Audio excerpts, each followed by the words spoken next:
repair. Oh, sige, Che. So, ayan. Hiniram na natin ito. So, doon tayo nag-connect. Huwag natin daan sa breaker kasi ano, medyo malakas tong welding machine ito. So, dito lang tayong tatang ground. Ito yung live. Sabit. So, ayan. Set lang sa number 4. Pang spot lang yan sa manipis na ano. Repair natin ito.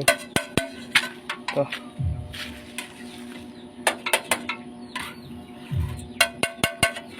Tsaka ito. Sige. So, yun natin kanabit ito. Ayan, pwede na.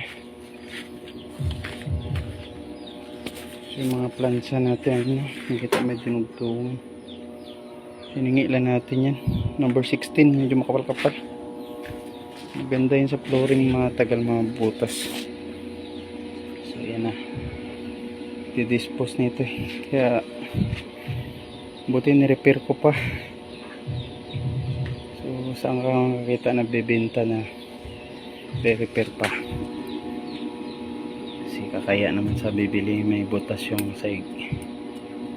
So 37,000 naging 36 na lang ni-repair pa. So, yung pa-repair ng plancha, yung saig niyan, kinanbas ko na to 2,000 may get sa kanila materialis. So ito, okay na ito. 36,000. Pinturahan pa natin primer to. Red oxide lang.